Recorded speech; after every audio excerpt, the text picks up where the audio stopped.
Am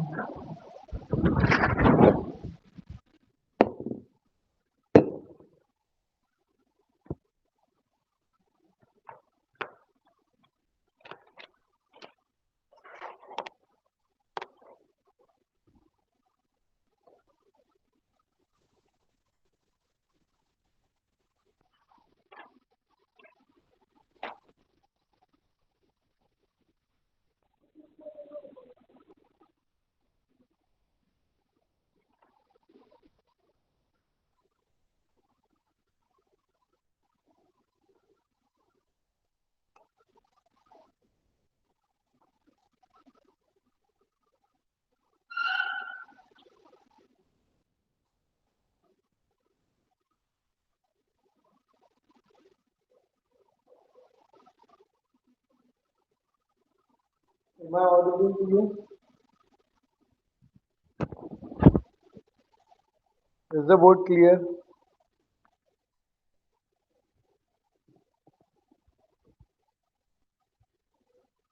Board is clear, right? You are able to read the things clearly over there. Okay. So let's start with the next chapter. So I'm directly starting with the new unit, which we call it as calculus. As I said in the very first lecture also, this is 33% of your syllabus. Okay, which is asked in your exam. So 33%, be it your JEE mains or be it JEE advanced, 33% comes from the topic called as calculus. Now, when I say calculus, it includes limits and continuity, derivatives, integration, and differential equation. Okay, so when I say calculus, so there is limits and continuity, derivatives and application of derivatives, definite integration, indefinite integration, and application of integrations. And next is differential equation. Okay, all this together consists of 33% of your mains as well as advanced syllabus. Now, if you remember when I started with relations and functions, I said to you, if you want to catch the nerve of the calculus, we have to understand relations and functions properly. Okay, so let's start with this, which is 33% of our syllabus. And when I'm starting here, I'm going to teach you limits, continuity, and derivatives together. Integration will be taught separately, and differential equations will be taught separately. So today when I'm starting, I'm going to start with limits, continuity, and derivative. So first we'll understand the idea, we'll understand the methodology, we'll see certain formulas, and then we can directly go for the high advanced numerical. Okay, but I'm going to take your limits, continuity, and derivative together. Then we'll do some advanced numericals after doing some preliminary numericals, and then we'll do application of derivatives separately. Once that is over, then we'll do integration, okay, that is indefinite integration. Then we'll do definite integration and application of integration again together. And then last we'll do with differential equation. Okay. So this is the strategy what I am going to do. So today we are going to start with limits, continuity, and if the time permits, then we'll go with the derivatives with all the preliminary formula and preliminary small easies in numericals, and then we'll go to the advanced one.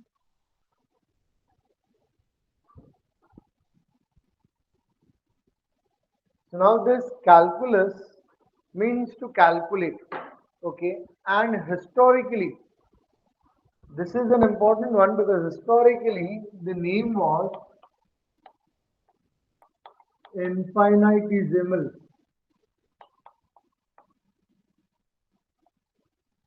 Infinitesimal calculus, and it's very important. When I say infinitesimally small, which means very, very, very small. So mathematics of very, very, very small is called as calculus. In today's world, we call it as calculus, but okay, during the Newton era, that era, and Leibniz era, okay, it was known as infinitesimal calculus.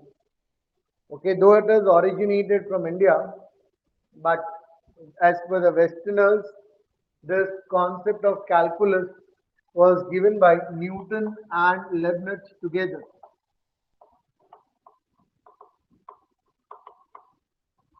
The idea of this calculus was developed by Newton and Leibniz. Okay, both were living in different countries, and they developed this mathematics almost in the similar time frame. Therefore, it has contributed to both because both had done the work separately and both had written this one in their own way. And therefore, it is attributed to Newton and Leibniz. It is calculation of very small things. So suppose I have something like this. I want to calculate what is the value of 1 upon x minus 5 at x is equal to 5. How do I calculate? 5 minus 5 is 0, 1 upon 0 is infinity. But no, I want to calculate because infinity is not a number. Infinity is not a number. Hope you guys know. Infinity is a concept. Okay, if you want in a very small interval of time, I'll try to explain you. Okay, what is infinity? Let us try to understand in a very short interval because the explanation is large, the explanation is huge, but infinity is indeterminate. You cannot determine what is infinity. Don't think that we know infinity. None of the mathematicians in the world know what is infinity. And that is why we take it as a concept. We don't take it as any kind of a number or a very large number.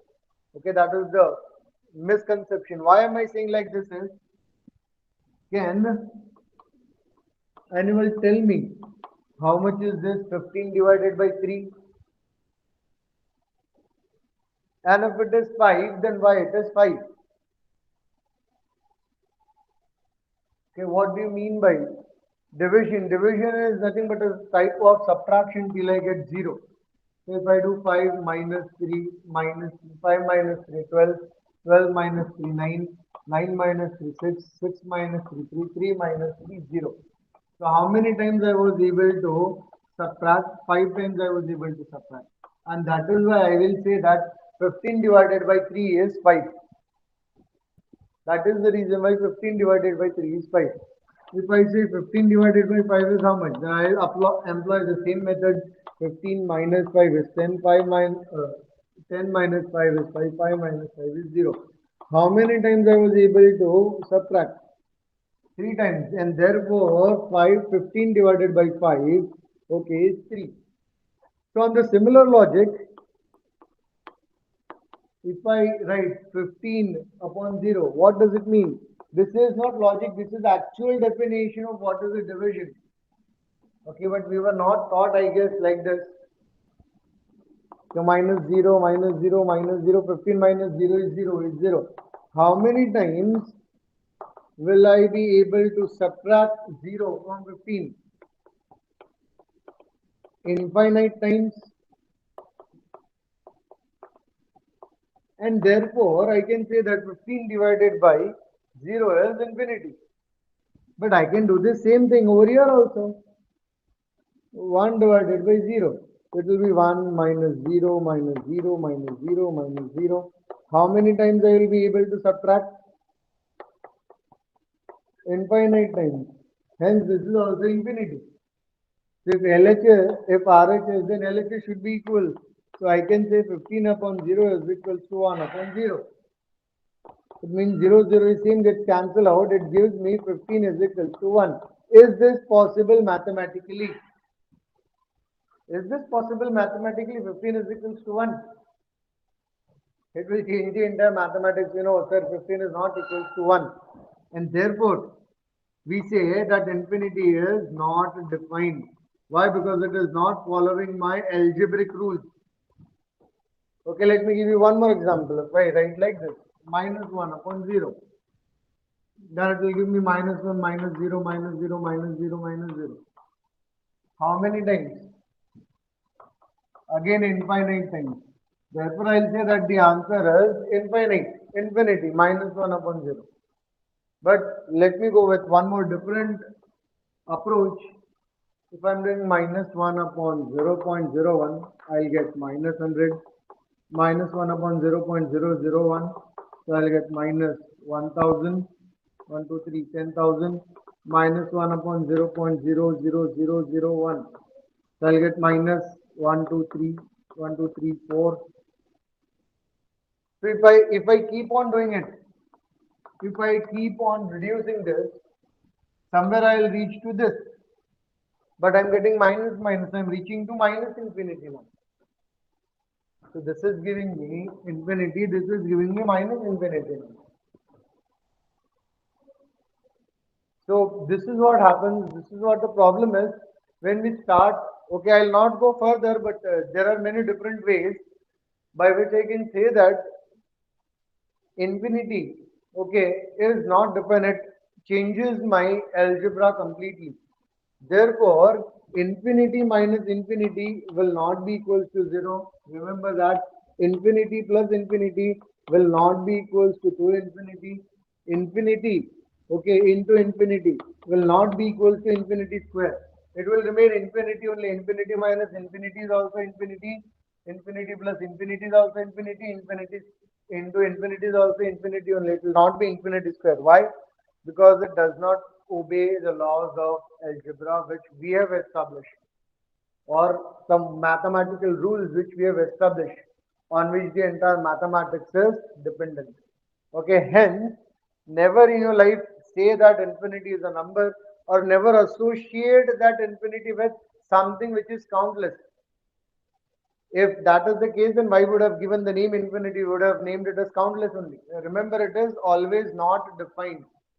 Infinity means not defined, it doesn't follow normal algebraic rules. Okay, so I come up with a question and I get stuck over here. How should I calculate this? 1 upon x minus 5 at x is equals to 5. Okay, and if I put 5, I'll get 5 minus 5, that is 0. And 1 upon 0 is infinity, which is not defined. But still I'm saying, no, I want to find out what is the value. I want to find out, though my infinity is not following, at least can I reach to an approximate value? Is there any way possible to reach to an infinite, to at least to an approximate value of this? Because the moment I put 5, okay, I'm going to get 1 upon 0, which is infinity, which is not defined. Not defined means it is also called as indeterminate, which means which you cannot determine. But not only as a mathematician, as a physicist also, when I am observing the entire world from the perspective of physics, and suppose I come across something which is representing something like this. When you are deriving, you are finding out some relation, right? And I'm finding out some relation of a motion of a particle, and I end up with this kind of a question. And I want to find out what is the value when t is equals to 5 seconds. Instead of x, you take t over there. Then the equation will say it is indeterminate. But how you can accept this? Because physically you are going to see something. And that is the question. And not only that, what happened with Newton is the similar thing. When he was developing, okay, the theory of gravitation, when he gave that it is following the inverse square law, and when he plotted the graph, okay, he got this graph, and he went crazy now how to solve it, because at each and every point it is a rectangular hyperbola, and at each and every point the slope is changing. How do I even determine? And why about slope? We know that if it is distance versus time, my slope is going to give velocity. If it is velocity with time, it is going to give me acceleration. So how do I calculate acceleration, or how do I even calculate velocity from this graph? Why? Because at each and every point the slope is going to change. So how do I understand this? How do I figure out? And this probably led into the invention as credited by the Westerners, that Newton began with the journey of calculus, which is historically called as infinitesimal calculus, and it should be like that only. Okay, so how do I find out the value? So what he did is, what if the secant becomes a tangent? Try to understand. Now if I draw this line, it is intersecting this curve at 2 points. Hence this will be called as secant. If I go much and much closer, this is my tangent. I can reach to a point where if I keep on reducing this chord length, where my this length of arc will be very small and my secant is very close to tangent. My secant can never become a tangent. I cannot put x is equal to 5 and ever get a value, because it will give me indeterminate, that is infinity. And here also, if I go by this concept, my secant can never become a tangent. Why? Because by definition, what is a secant? A line which intersects a curve at 2 points, or more than 2 points will be called as a secant. And what is a tangent? A line which intersects or which touches the point, any curve at one and only 1 point. Tangent has come from the word tangible. Tangible means to touch. So you don't have to buy the definitions if you know the meanings of the name. So when I say tangible means to touch, and from there the name has come tangent. So by definition itself, it is a line which is going to touch at one and only 1 point. But obviously, and secant can touch at more than 1 point. So, but obviously, a tangent can never become a secant. A secant can never become a tangent. But I can come very close to the tangent if I keep on doing this procedure. Then I can reach to a very point which is very much close to the tangent. So if I go very much close to the tangent, secant cannot become a tangent, but at least I can find out some approximate value, or some approximate value of this chord length. Because tangent is not going to have any kind of this chord length, because it is only touching at 1 point. But if I go very close to tangent, and then I can say that this much can be the chord length of the tangent. And in mathematics, we represent it by something like this. So I can say that limit of secant becoming a tangent.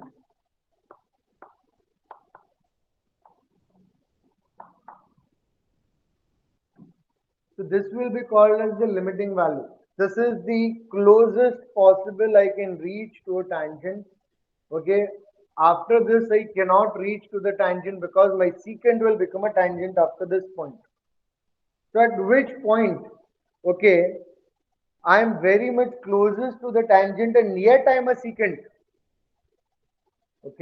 I am reaching towards the tangent, and I can reach, this is the closest possible I can be a secant and reach to the tangent. After this point, from secant I'll become a tangent, because secant is going to intersect at 2 points, whereas tangent is only going to intersect at 1 point.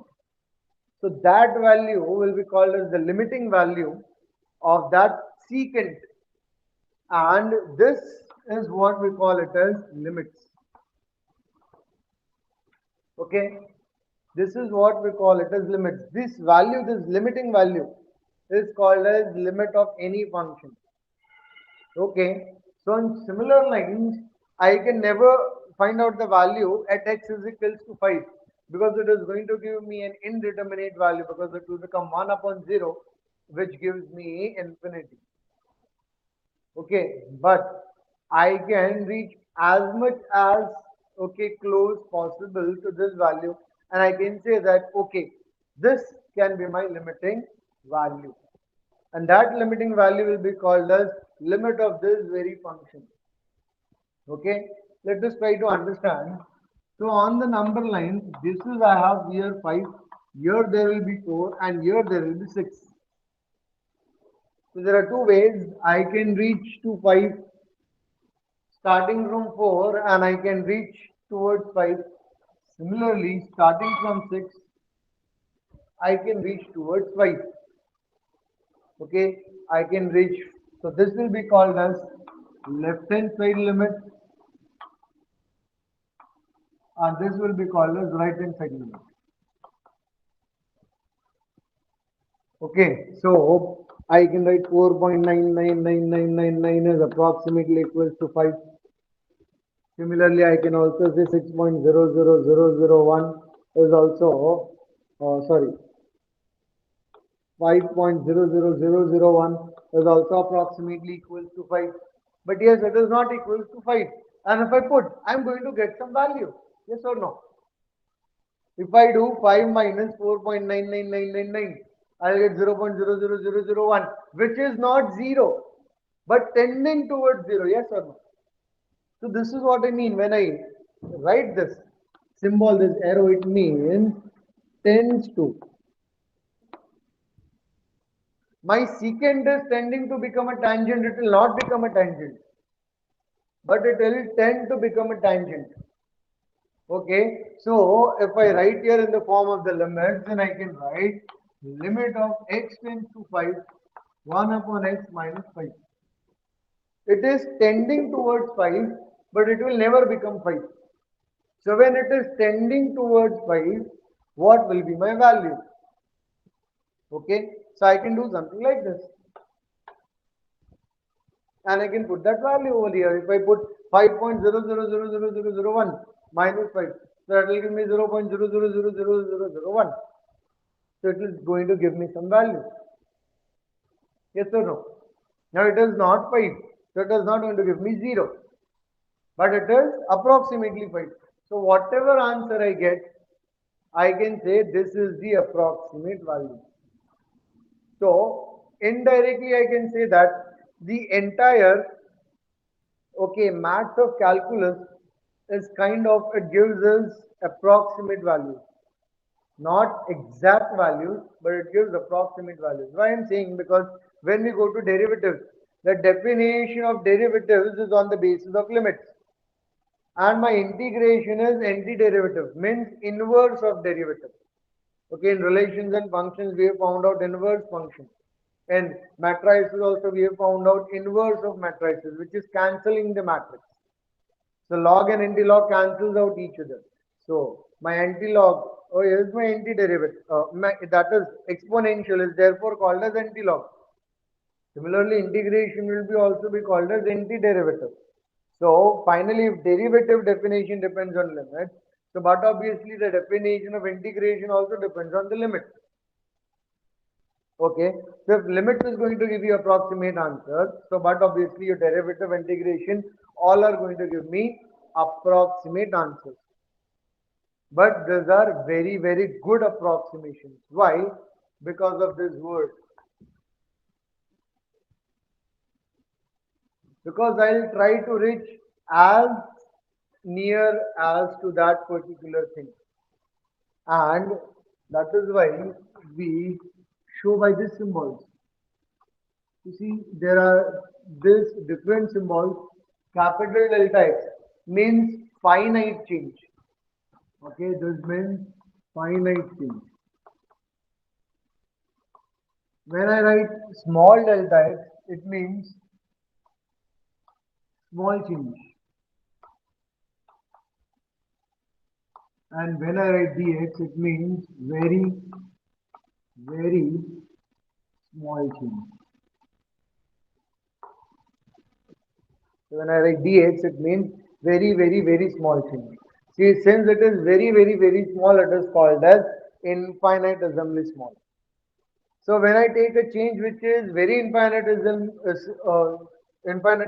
small, as in this case, so 5 minus 5.00001 is but obviously very small, 0.00001.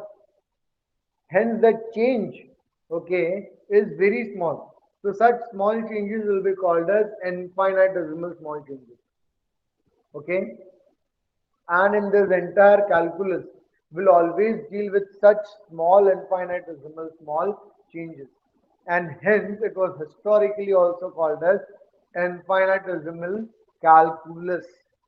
So always remember, whenever we are doing calculus, the things will always be infinitesimally small.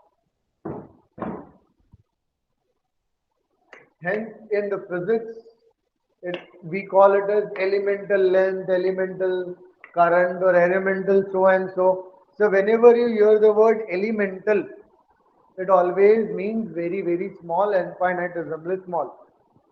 So, I hope you must have got idea. So, the moment I put this value or the moment I put this value, this equation is going to give me some value. And that value, if I'm putting 4.99999 in this case, so it is going to give me some answer, and that I'll call it as left hand side limit. I write it as HL, okay, LHL also. And if I put x is equals to this 5.00001, then I'm coming from right hand side. So whatever answer this equation gives me, that I'll call as right hand side limit, RHL, okay, LHL and RHL.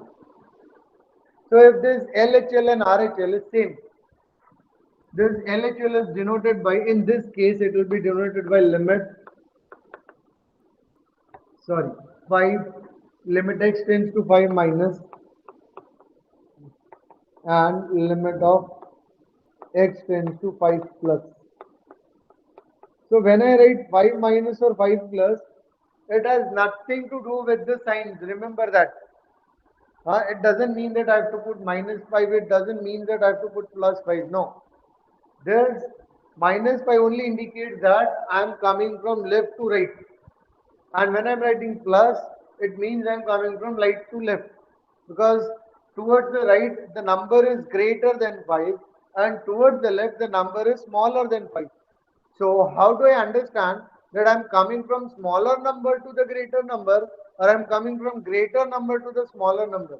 To give that sense, we are using this symbol. So this symbol is only to give sense. It has nothing to do with positive or negative sign. Remember that. So when I write x tends to 5 minus, or when I write x tends to 5 plus, it is only to give me the sense on the number line. Am I going from left to right, or am I going from right to left? Okay. So if I'm writing 5 minus, it means I'm going from left to right. If I'm writing 5 plus, then I'm going from greater number to a smaller number, that is right to left. Okay, I hope it's clear. So this is only to give the sense. So if my left hand side limit is equal to my right hand side limit, then I'll say that limit of the function exists.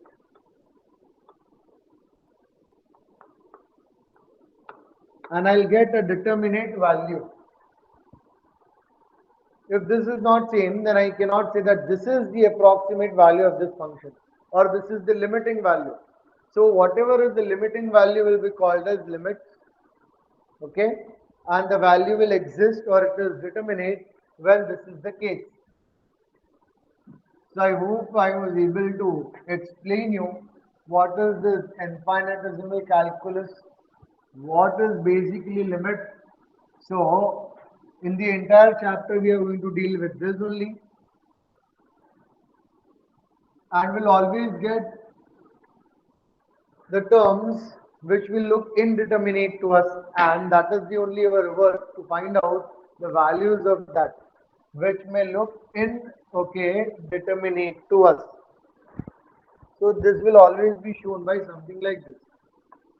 If I am writing something, L is equals to limit of say x tends to 0 f of x. So this is how it is read. I will say that L is the limit of this function limit x tends to 0 f of x. Okay. So f of x can be any function. Not only 0, I can have any value over here. It is not that it should always be 0. So let us see some formula, then we will see some preliminary numericals. So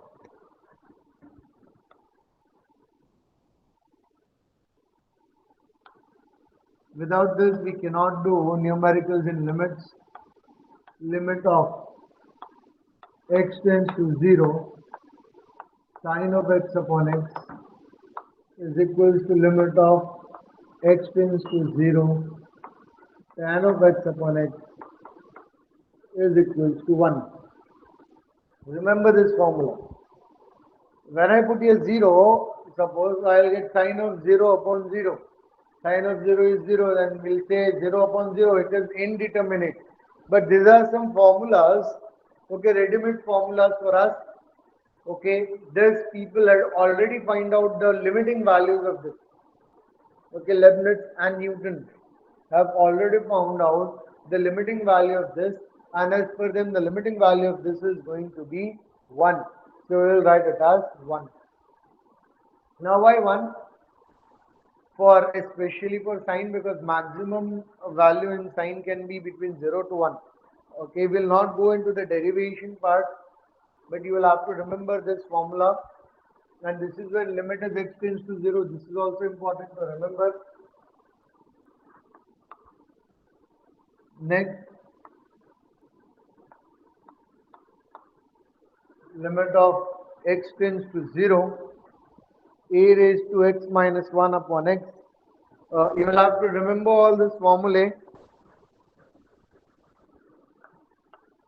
Sine inverse of x upon x is equals to tan inverse of x upon x, limit of x tends to 0. This will also be equals to 1. Then limit of x tends to 0, a raised to x minus 1 upon x is nothing but log of a, limit of x tends to 0, x raised to n minus a raised to n upon x minus a is n into x raised to n minus, n into a raised to n minus 1.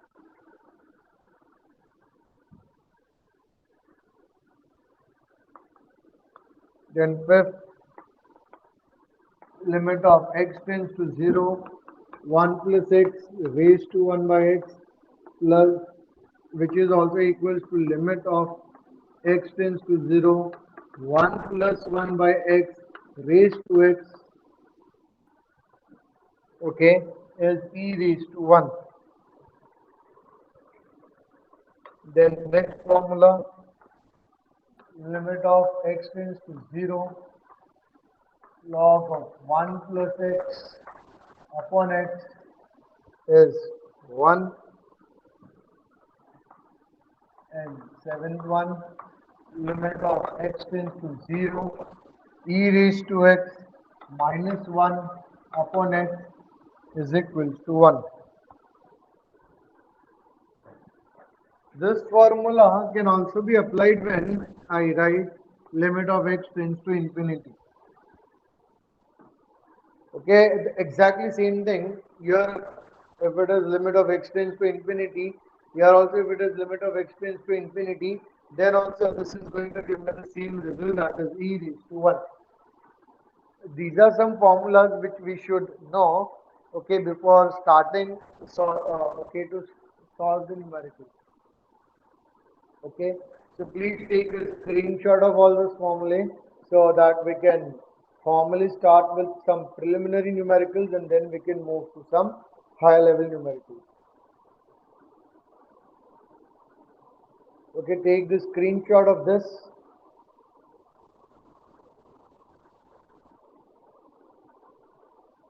Okay, hope everyone has taken the screenshot.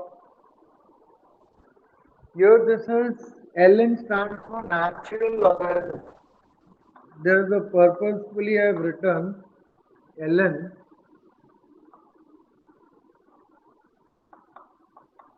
What is natural logarithm? Log to the base e. If you see scientific calculators, you will see two symbols. One is log and one is ln. So ln means log to the base e. And when we go into chemistry or when we see any log table book, if you must have gone through, so their value of log will be there. Log 1 is this much, log 2 is this much, log 3 is this much. But the logarithmic table which we get in the market is for the decimal numbers. Decimal numbers are the, what are decimal numbers? Having 10 numbers are called as decimal numbers starting from 0 to 9. So, what is followed everywhere in the world is the decimal number system.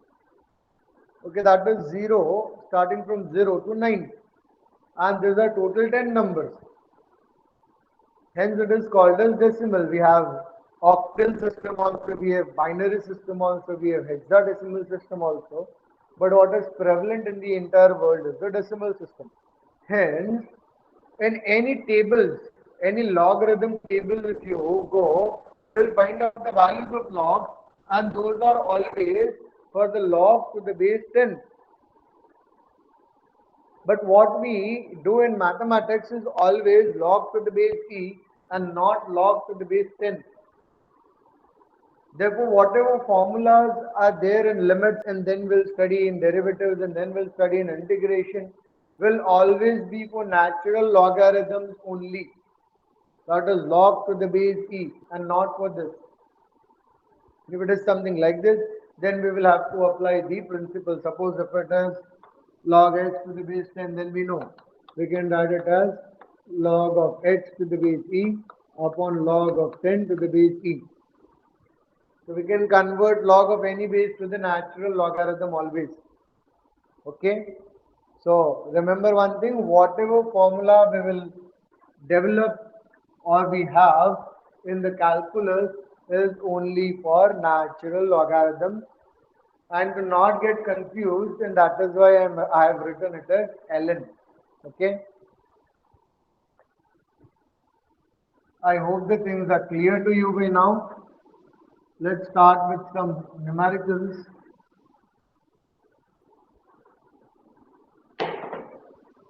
Suppose I say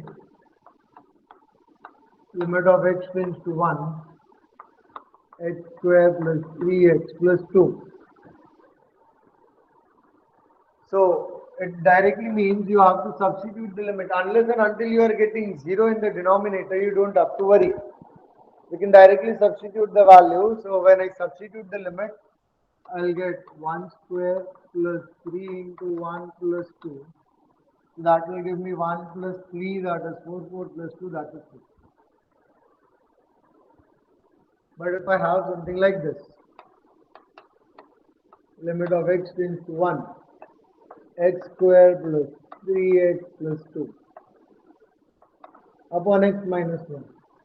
Now we have all the reasons to worry. Because if I directly substitute the limit, okay, the numerator is going to give me 6, but the denominator is going to give me 0, which is indeterminate. That is infinity.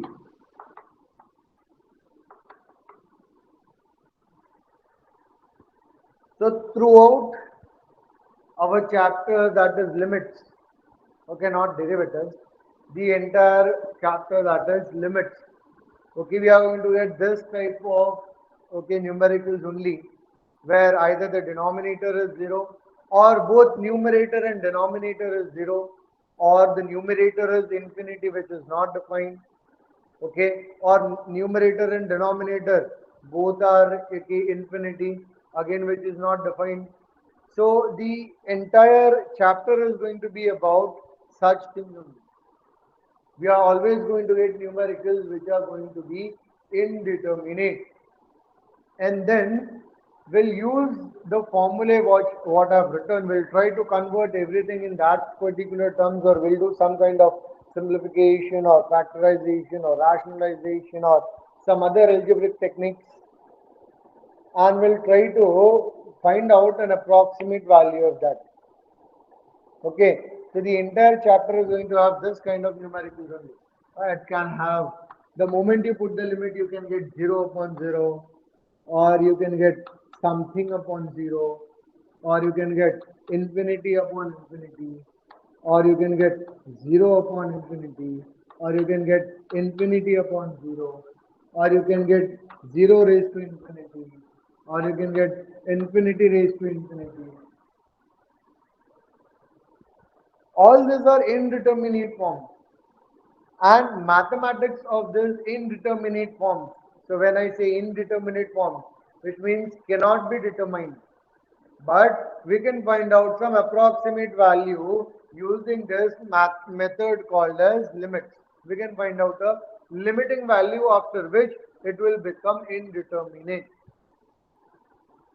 Okay, so all such things which cannot be defined in normal mathematics algebra, okay, which cannot be determined by whatever algebra which we have studied till our 11th standard, that we are going to study over here.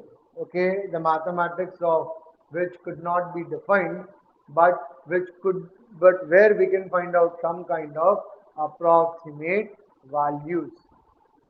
So let's start with the numericals. We'll always get such kind of indeterminate forms only the moment we put the limit.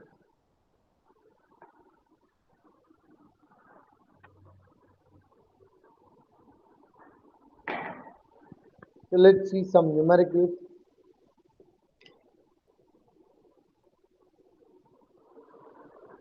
So I have limit of x tends to 2, x cube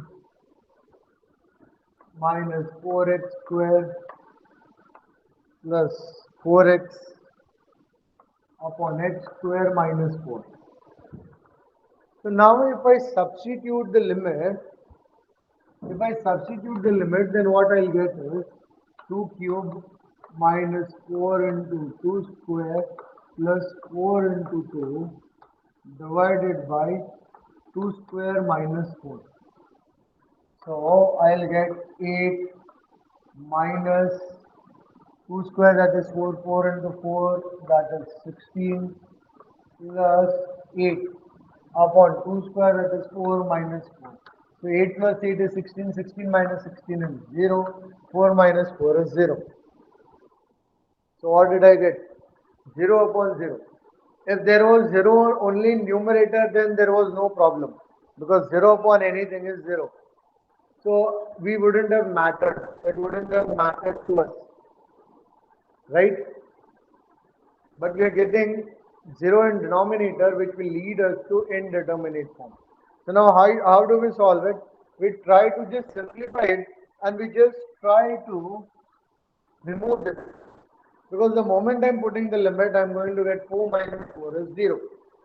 So always in each and every numerical, we always have to think, how can we remove that term which is giving me 0 in the denominator? Don't worry about the numerator, because even if 0 comes in numerator, 0 upon anything is 0 only. We always have to concentrate on how should I remove the value which is giving me 0 in the denominator. Okay, so let's try this, how to solve such kind of numerical. So I just write limit of x tends to 2. So this can be written as x square minus 2 square. So a square minus b square is a plus b into a minus b. So I'll get x minus 2 into x plus 2. So somehow I should get this kind of term in my numerator, so that x minus 2 gets cancelled. The moment x minus 2 gets cancelled, okay, the thing which was making the things difficult will go out. So now the moment I put the limit, I'll get 2 plus 2, that is 4. I'm worrying only because of this x minus 2, because the moment I put the limit, 2 minus 2 becomes 0. So there should always be in my mind what term is there in the denominator which is giving me 0. You just have to eliminate that somehow. Do whatever kind of algebra which you have studied till 11th standard and try to remove that term. The moment that term gets removed, just apply the limit, okay, we'll get the answer. So now what I'll do is, here I have x I'll take common. So I'll get here x square minus 4x plus 4. So 2 2s is 4, right? Limit of x tends to 2. So minus 2 into minus 2, that will give me plus 4. So I can write this as x minus 2 into x minus 2 upon x minus 2 into x plus 2. So this quadratic equation, that is having the roots x minus 2 into x minus 2. So this x minus 2 get cancelled. So now I'll get limit of x tends to 2, x into x minus 2 upon x plus 2. I said the moment, okay, we get a term which is not going to give me 0 in the denominator, you can put the limit. So you have to write in your board exams for the GWE, you don't have to write all these things. On applying limit, we get, so I'll get L is equals to, I'll write over here, let L is equals to, so everywhere I'll put this L is equals to. So when I put here, so I'll get 2 into 2 minus 2 upon 2 plus 2. So I'll get 2 into 0 upon 4, so I'll get 0. Okay, 0 upon anything is 0. So the answer to this is 0. Okay, I'll say let L is equals to limit of x tends to 2, x cube minus 4x square plus 4x upon x square minus 4. So value of this, the limiting value of this is L is equal to 0. Okay, I hope it's clear to you guys.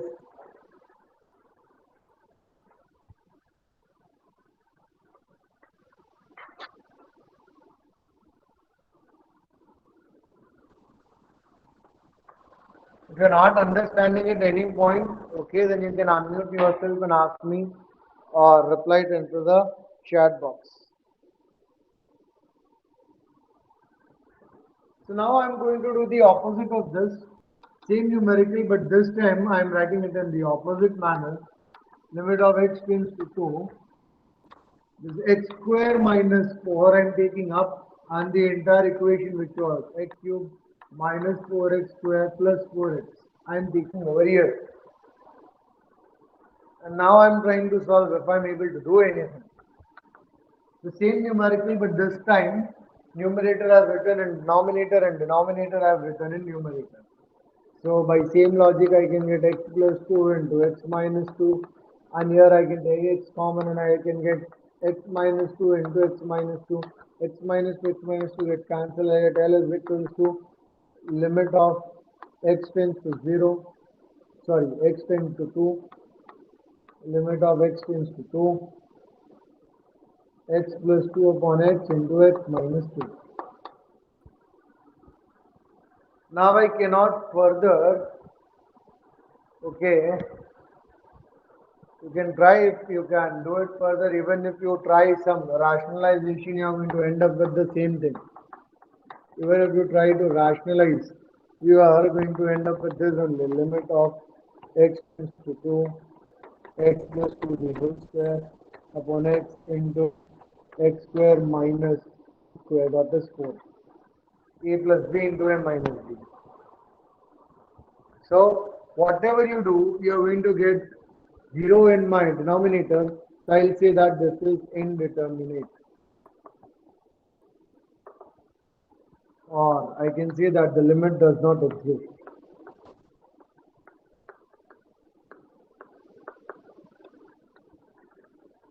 So we can also get such kind of answers also in our exams.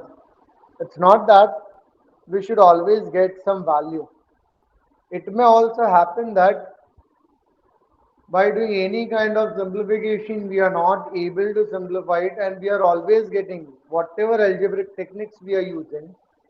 Okay, say you are using dividendo or you are using componendo dividendo. Okay, still you are ending up with the same thing. So in that case, we can write that the limit is does not exist, or the limit is indeterminate. Such things is also possible, and that is why I just took this, so that you realize that it might not be that every time we'll get an answer. It is also possible where we may not get any answer.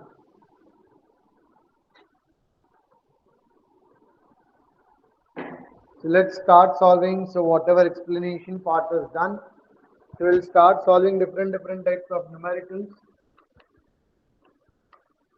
Limit of x tends to 1, x minus 2 upon x square minus x minus 1 upon x cube minus 3x square plus 2x.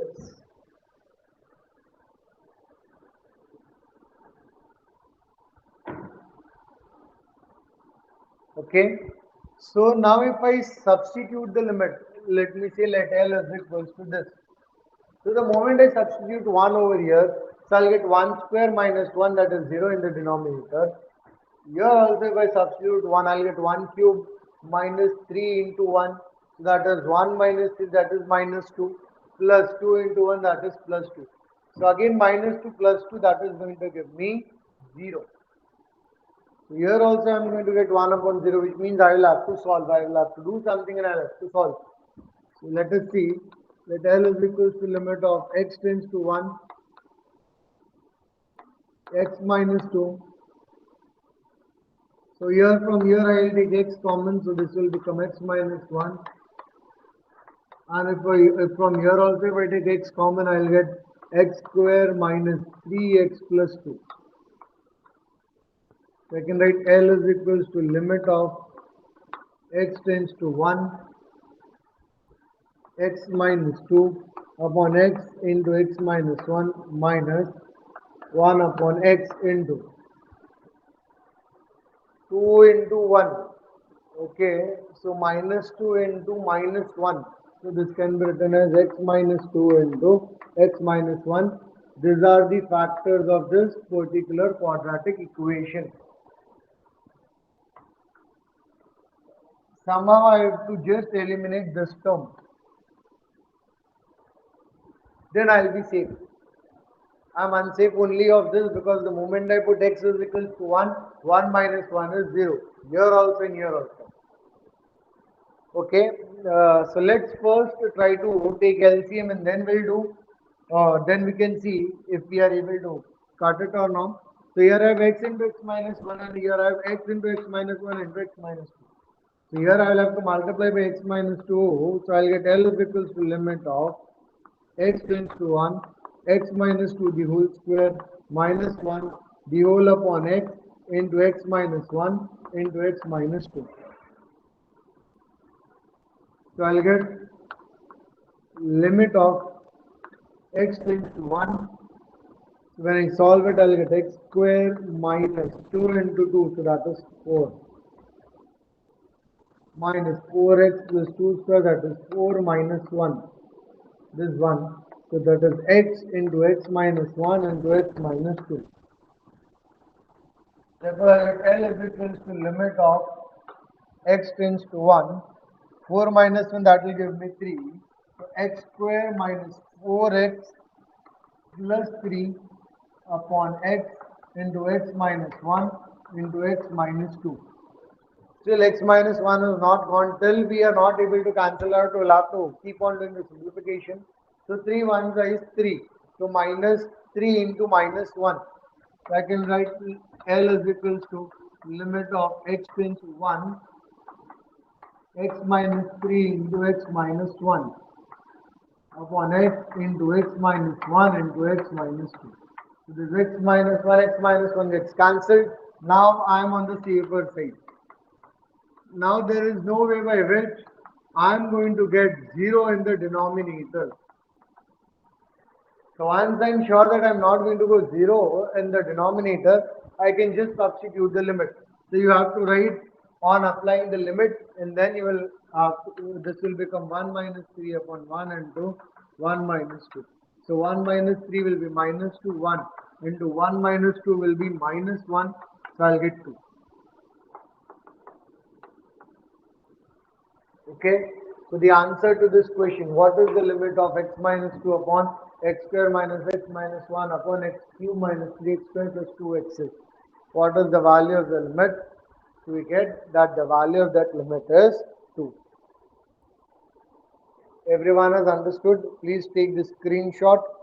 If you are not understanding at any point, please let me know.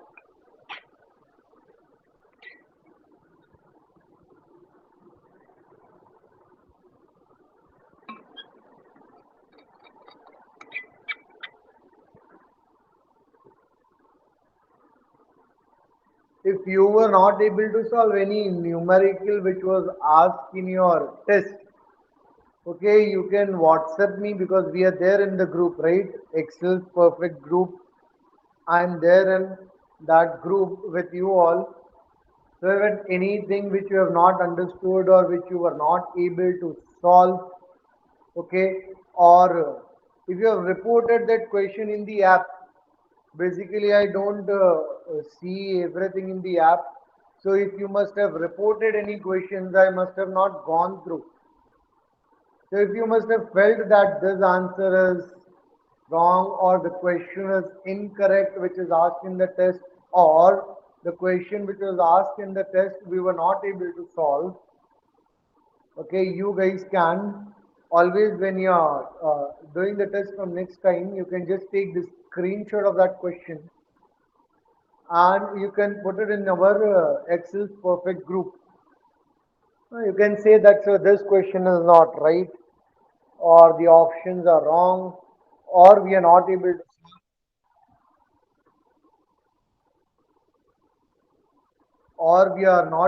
solve. Can you please help us solve this?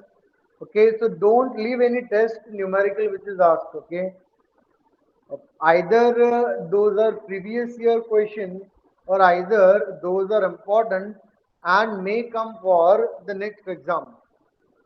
So whatever numericals which you are not able to solve in your test, please don't leave them like that only.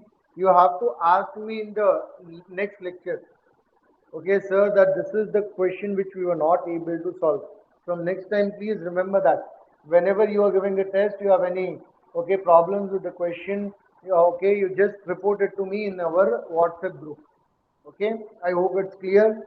And this numerical is also clear to you guys. Okay, please remember it for the test, because few days back when I was just doing the test, I saw a lot of questions were getting reported. Those questions were not of mathematics, but I saw for other subjects there were a lot of questions in the app which was showing me that these questions are reported, which means students found that this question is not proper. Okay, let's do next numerical. Limit of x tends to 1, x raised to 15 minus 1 upon x raised to 10 minus 1. So now how do we solve it? So before solving this, there is a rule. So limit of x tends to whatever it is, 0, a, b, c, d, and say there are two functions which are in addition. So the way we do bracket multiplication, I can give this limit symbols to both. So I can write limit of x tends to a f of x plus minus limit of x tends to a g of x. Similarly, if it's like that, limit of x tends to a f of x into g of x, then also I can do the same thing. I can give limits separately to both. I can write limit of x tends to a f of x into limit of x tends to a g of x. So I can give separate limit to this function, I can give separate limit to this function. Same as with the division also. If it is limit of x tends to a f of x upon g of x, then I can write it as limit of x tends to a f of x upon limit of x tends to a g of x. So remember them as rules only. Okay, I can give limits separately for addition and subtraction.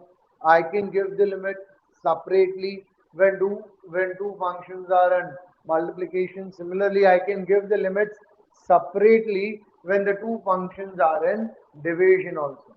Okay, I can write the limit sign separately for both. Be the functions are in addition, or they are in subtraction, or they are in multiplication, or they are in division.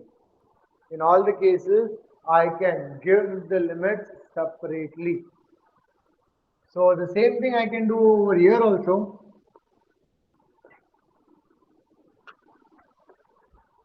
Okay.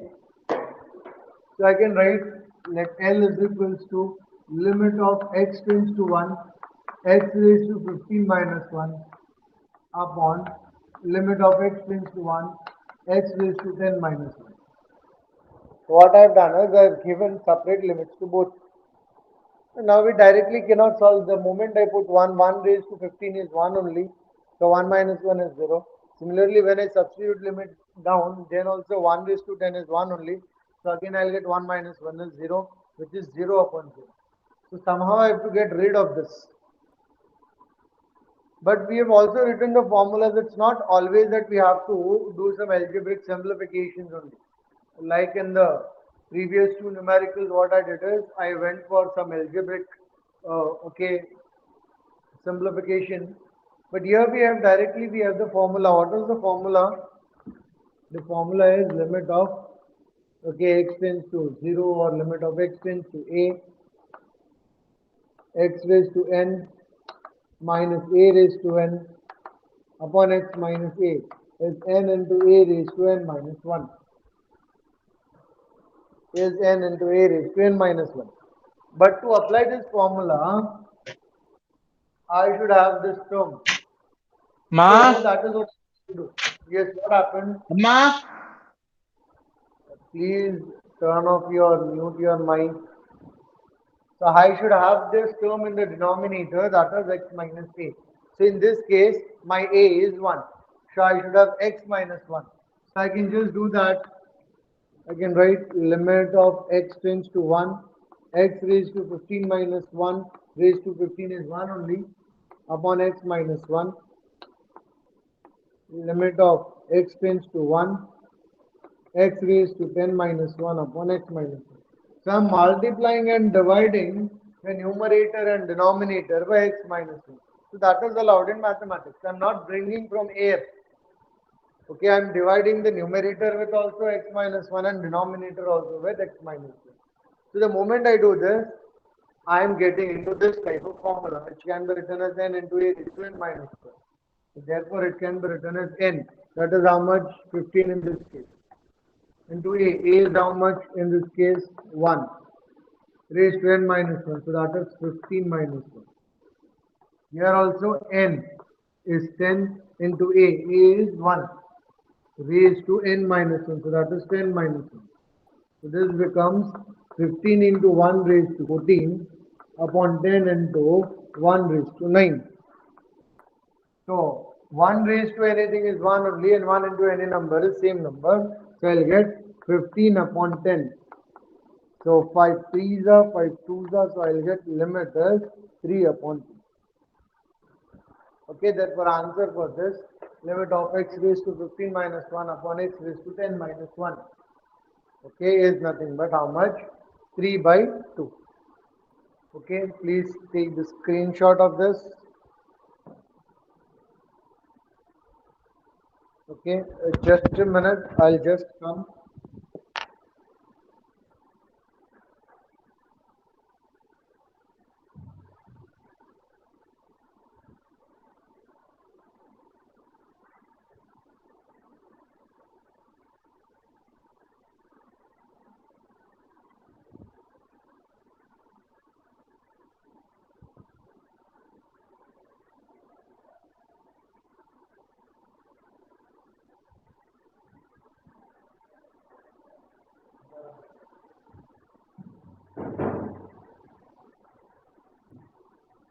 I'm back. Okay. I hope everyone has taken the screenshot. Let's go for the next numerical. So what I'm doing is whatever formulae we have written, for all that formulae, I'll try to do one or two numericals so that you will understand how to apply the formulae, or you must have already done in the school and you already know, but still at least one type.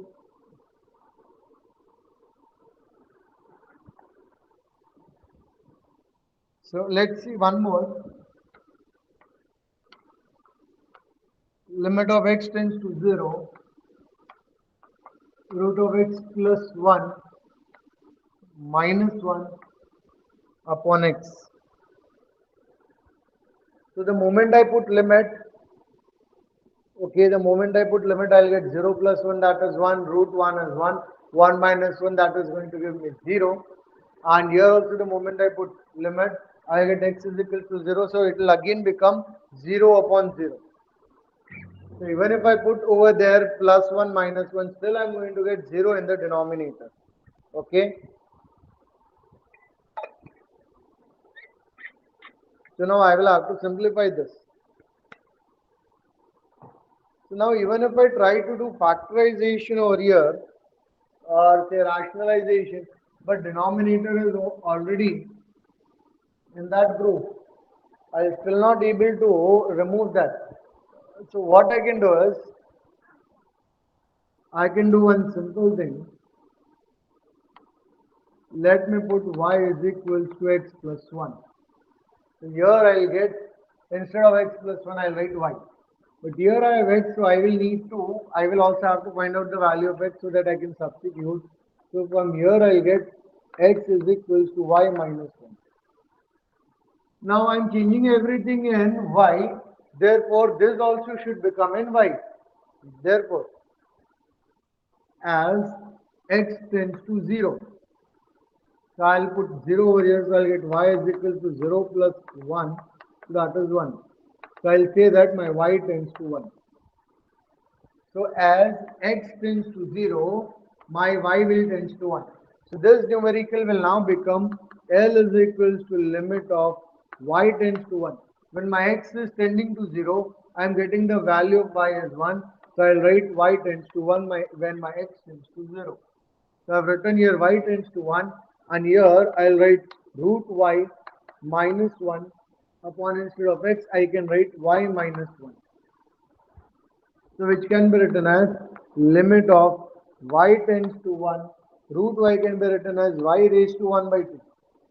And this 1 can also be written as 1 raised to 1 by 2, because anything raised to 1 is 1 only, upon y minus 1. Now isn't it again the same formula? Okay, limit of x tends to a upon x raised to n minus a raised to n upon x minus a. So if I apply that formula, what I'll get? N into a raised to n minus 1. So here also I'll get n. N is how much? 1 by 2. So 1 by 2 into a. A is how much? 1. So that is 1. Raised to n minus 1. So that is 1 by 2 minus 1. So I'll get 1 by 2 into 1 raised to minus 1 by 2. Anything raised to 1 is 1 only. So 1 by 2 into 1 is 1 by 2. So I'll get the value of this limit is 1 by 2. So what we have done, this is just called as substitution. Okay, this method of solving is called as method of substitution. So what I do is I replace the complex term with some simple term, but then I have to pay attention over here. Because the moment I do it, all the variables have substituted in terms of y. Then my limit also should be in terms of y. That is the only thing which you should pay attention to. Okay, I hope it's clear. Let's see one more. I have limit of x tends to 0, sine of 4x upon sine of 2x. So the moment I put limit, it will become 4 into 0 is 0, 2 into 0 is 0, that is sine of 0 upon sine of 0. Sine of 0 is 0. Again I will get 0 upon 0. So again I will have to simplify this. So now how I can simplify? So I know this formula we have. Limit of x tends to 0, sine of x by x is 1. So I can multiply and divide by x. I'll get L is equals to limit of x tends to 0, sine 4x upon x, sine 2x upon x. So this is allowed, right? In mathematics, I have multiplied and divided with the same number. Now I will write limits separately for them. Limit of x tends to 0, sine 4x upon x, limit of x tends to 0, sine 2x upon x. But if you pay attention, if here I have x, then here also I should have x. But here I am having 4x, then here I cannot have 4x. I should have 4x. So I'll have to multiply and divide by 4. Similarly here also I will have to multiply and divide by 2. Okay, now whatever angle is over here, the same angle should be there. So here if I have 4x, here also I should have 4x. If I have 2x over here, here also I should have 2x. But I cannot bring those numbers from here. Therefore, I have multiplied and divided by 4. Here also I have multiplied it and divided it by 2. So now limit of this is going to be 1 as per this formula. The limit of this also is going to be 1 as per this formula. So 1 into 4 upon 1 into 2. So that is 4 upon 2. So 4 divided by 2 is 2. So I will get limit of this function. Okay, sine 4x upon sine 2x, where x tends to 0 is how much? 2. Is that clear?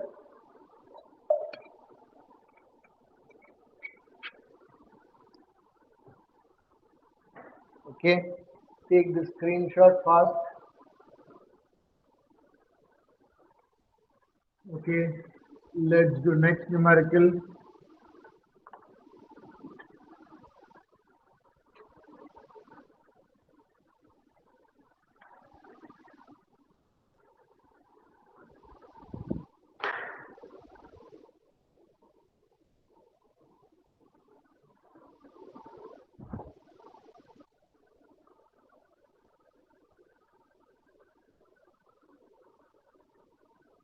Let's see one more. Limit of x tends to 0, x plus 1 raised to 5 minus 1 upon x. Then limit of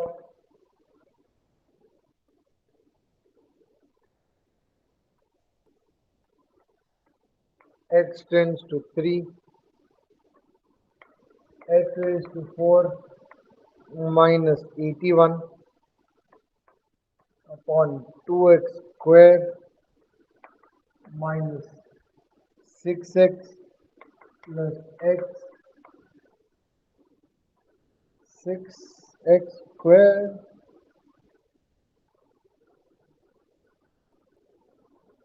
it is 2x square minus 5x minus 3. So let's see these two numericals also. So again over here, we directly don't have formula for this. So I'll, like last time, let y is equals to x plus 1. So I'll get y raised to 5 minus 1. I have x over here, so I will also have to find out the value of x. So from here the value of x will be y minus 1. Now as x tends to 0, so the moment I put x is equals to 0, I will get y is equals to 1. So I will say y tends to 1. This question will now become limit of y tends to 1, y raised to 5 minus 1 upon, instead of x, I will write y minus 1.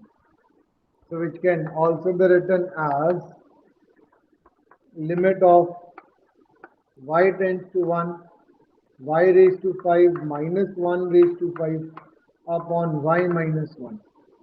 So I'll get L is equals to limit of, okay, y tends to 1. So this value is, we know, it is n into a raised to n minus 1. So that is n into a raised to n minus 1. So 5 into 1 raised to 4. So that is 5. So the answer of first is 5. Okay, second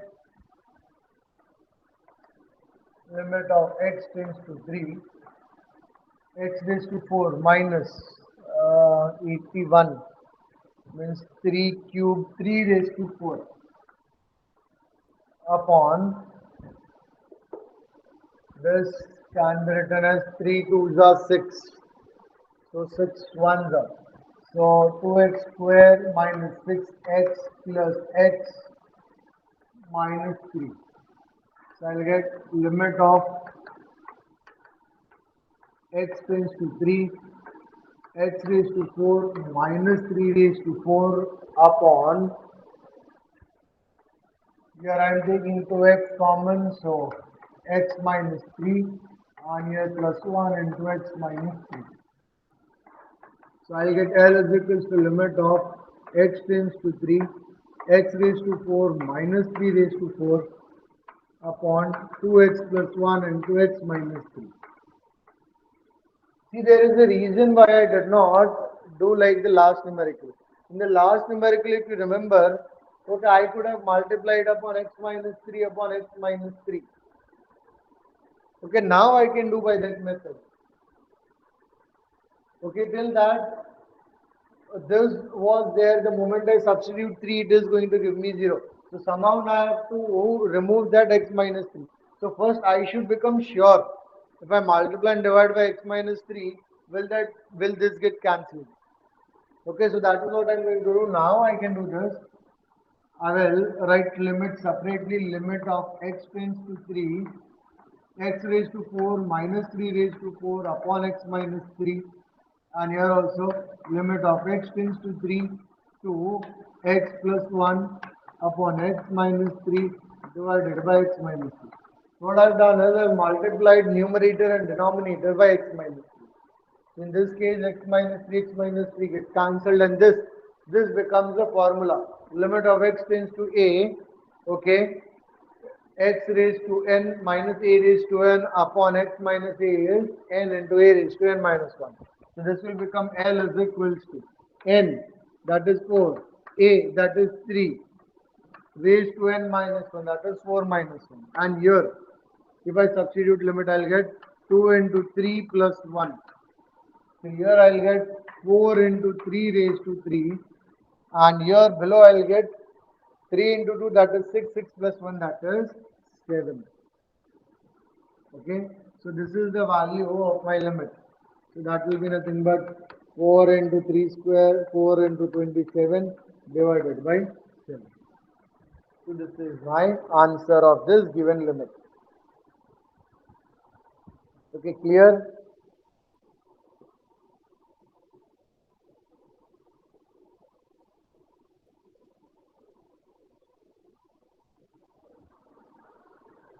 Clear? Okay. Let's do next numerical. This is an important one from the understanding point of view. Limit of x tends to pi, sine of pi minus x divided by pi minus x. Now don't do that mistake of directly writing 1. Why? Because we have limit of x tends to 0, sine of x by x is 1. This formula is applicable only when my limit is x tends to 0. It is not applicable to any other limit. And what I have over here is x tends to pi. And therefore, I directly cannot write this as 1. I will have to simplify it. I directly cannot apply because the formula is applicable only for x tends to 0. And what I have over here is x tends to pi. Okay, which means you will have to do substitution and you will have to bring over there limit, okay, whatever variable to take tends to 0. Then only you can apply this formula, otherwise you cannot apply. And if I am putting pi, I am getting pi minus pi, that is 0, that is sine 0 is 0, and here also pi minus pi, that is 0, 0 upon 0. I cannot put the limit also. So what I am going to do is again substitution. Let y is equals to pi minus 6, pi minus x. So here also it will become y, here also it will become y. Next we will have to see if the limit is becoming 0. So as x tends to pi. So I'll put pi over here, pi minus pi will give me 0. My y tends to 0. Now my equation becomes limit of y tends to 0 sine of y upon y. And now this is the formula which is going to give me 1.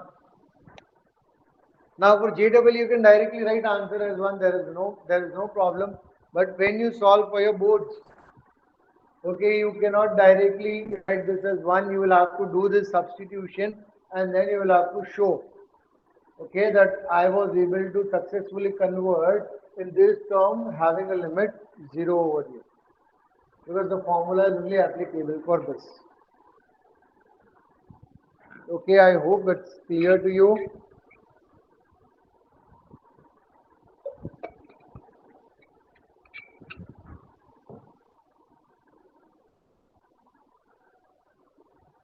Let's do next numerical.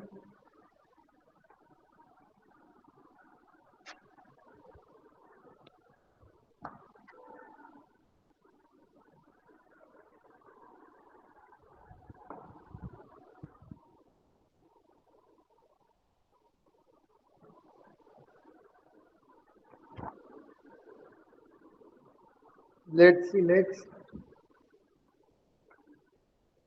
Limit of x tends to 0, ax plus x cos x upon b sin x.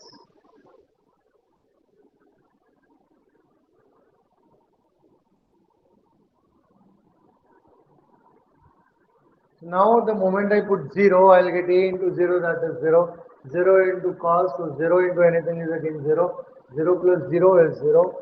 And here sine of 0 is 0. So again I get 0 upon 0. Okay. So you can write limit of x tends to 0. Ax upon b sin x plus x cos x upon b sin x. So what I've done is I've just given denominator to this term, I've given denominator to this term. And then I can give limits to both. So this will become limit of x tends to 0, ax upon sin x plus limit of x tends to 0, x cos x upon b sin x. Okay.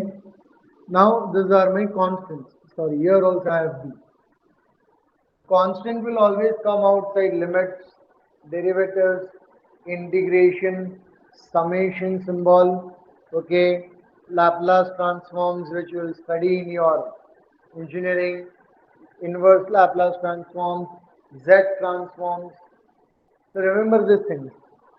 The constant can always be written outside the operator. This symbol is nothing but my operator. Okay, symbol for limit, which is nothing but called as an operator.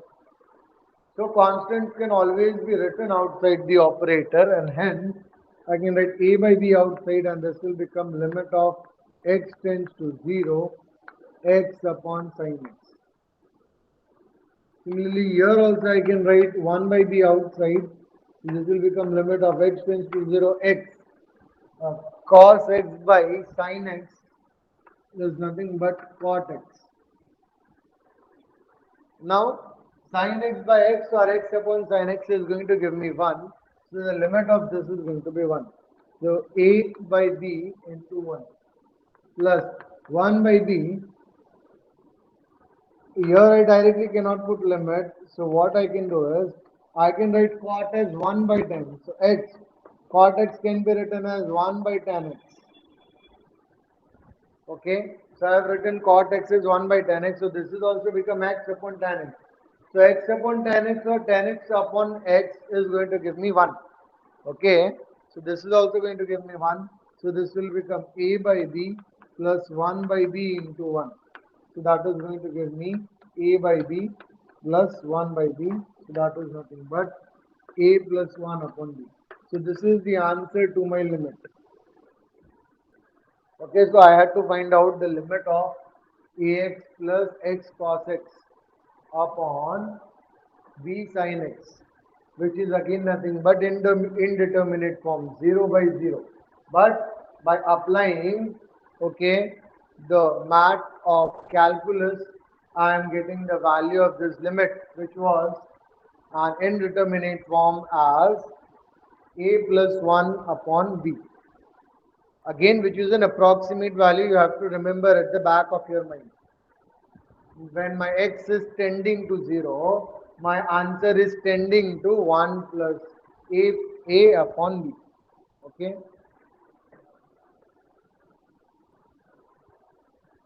Let's do next numerical.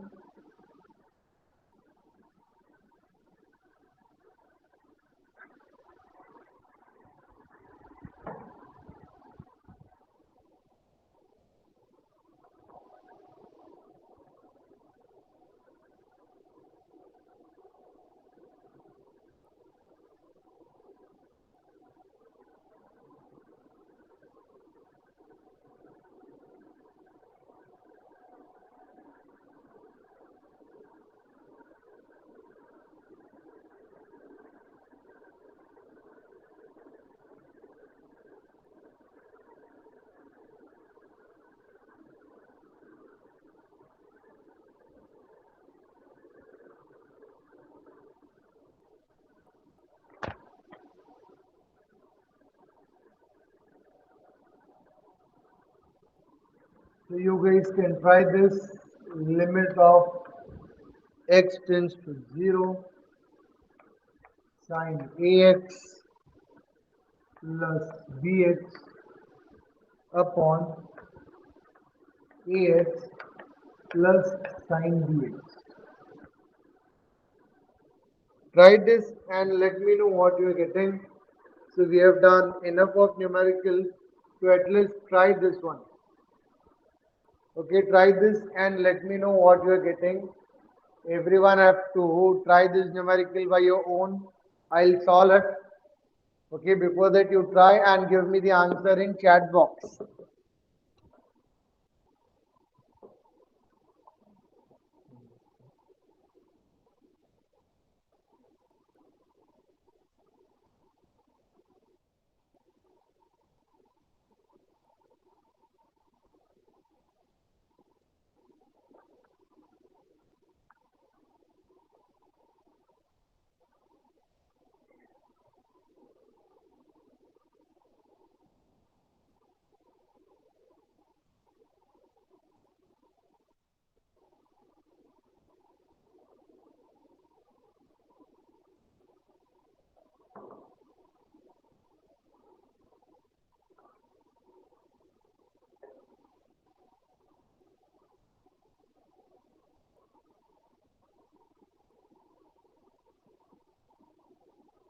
I hope everyone is trying.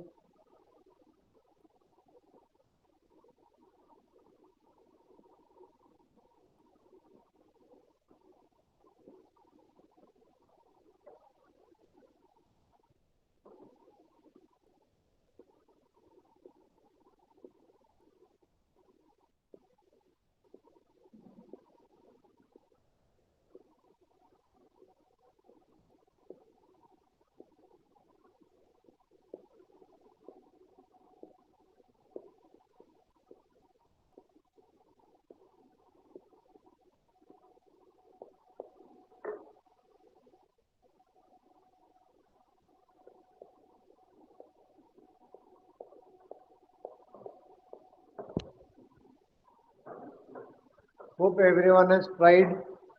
Did anyone get the answer?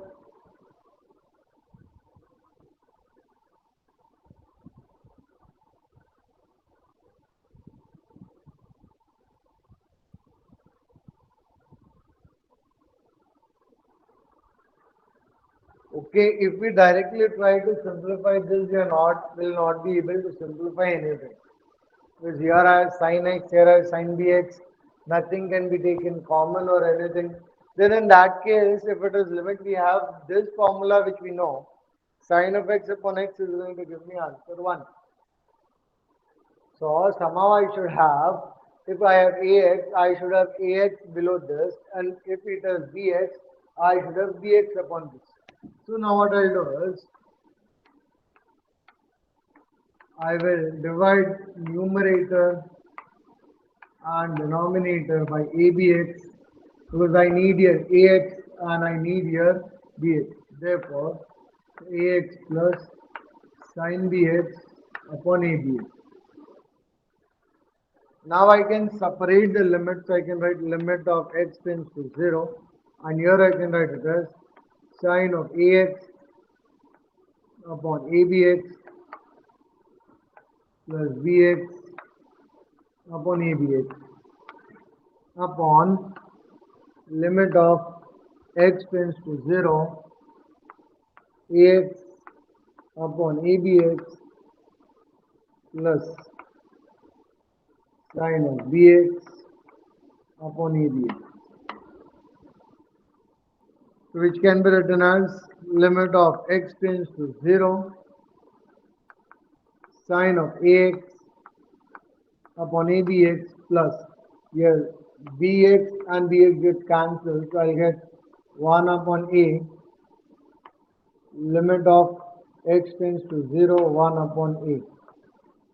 Similarly, here also I'll get limit of x tends to 0, ax and ax get cancelled, 1 upon b, plus limit of x tends to 0, sin of bx upon abx. Now this is a constant, I can write it outside. So I have written it outside, so it becomes now sin of ax upon a. Similarly here, I can write this as outside something like this. Okay, constants can always be written outside, limit, summation, integration, derivatives and so on. So now I have sin of ax upon ax, so that will give me answer 1. Similarly here I have sin of bx upon bx, that will give me answer 1. And now this is a constant, so it will remain constant only. So I will get 1 upon b into 1 plus this will be my 1 upon a only. Similarly, this limit of x tends to 0, 1 upon b, there is no x. So answer will be 1 upon b only. Plus over here, I'll get 1 upon a. So I'll get answer as 1. So I'm getting 1 upon b plus 1 upon a divided by 1 upon b plus 1 upon a. So I'll get answer as 1. So the limit of this given function is nothing but 1. Okay, everyone, please take the screenshot of this.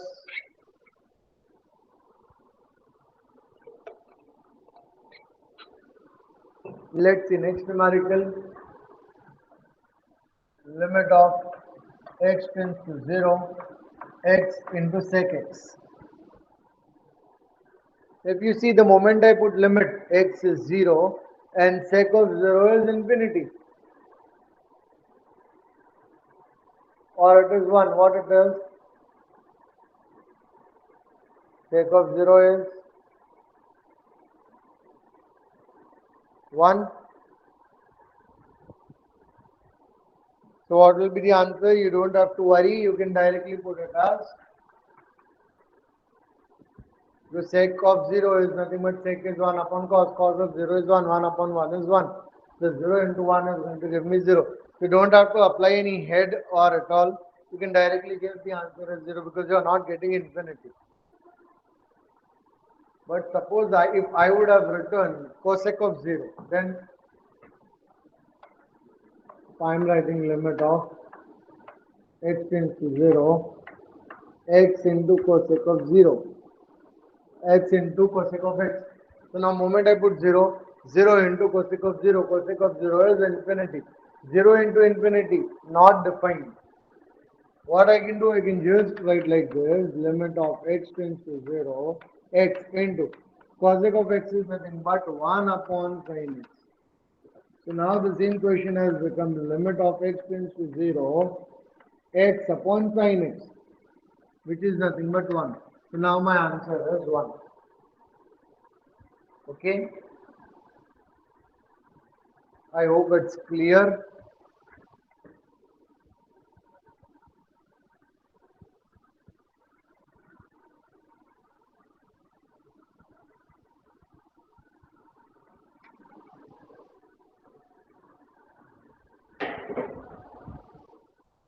Let's do one more. So I have limit of x tends to pi by 2, tan of 2x, 1x minus pi by 2. Okay, now moment I put pi by 2, okay, pi by 2 will get cancelled, and here pi by 2, this is going to give me 0. So if I'm getting 0 in denominator, I have to think of something. So I can, like last time, I can do substitution. Select y is equals to x minus pi by 2. Here I need the value of x. So from here I'll get the value of x as y plus pi by 2. Okay. And now as x tends to pi by 2, my y tends to. So the moment I put pi by 2 over here, pi by 2 minus pi by 2 is 0. So my y will tend to 0. Here this question will become, okay, limit of y tends to 0, tan of 2, instead of x I can write y plus pi by 2 upon, here instead of x minus pi by 2 I can write y. So I'll get L is equals to limit of y tends to 0. When I multiply this 2 inside, I'll get 10, 2y plus 2 gets cancelled, pi upon y. So whenever it is pi plus minus theta, ratio remains same. So tan of pi plus 2y will give me tan. Okay, and when I do pi plus theta, I am going to enter into third quadrant. In third quadrant, my tan is positive, and therefore I'll get L is equals to limit of y tends to 0. Tan of pi plus 2y will be nothing but 2y, tan of 2y upon y. So now the formula is tan of x upon x. So whatever angle is over here, same angle I should have over here. Therefore, I will have to adjust this 2. Now limit of this will be 1. So 1 into 2 will be 2. So I get answer is L is equal to 2. Therefore, limit of x tends to pi by 2, tan 2x upon x minus pi by 2 is nothing but my answer is 2. Okay. Let's see some little bit of different type of numericals. So that after which we can go to continuity. First I am going to do some simple numericals on limits, continuity and derivative. Once we have understood all these things, okay, then I will do numericals of, okay, some difficult numericals. So let's see next. We have to find out limit for x tends to 1 f of x, where my f of x is given by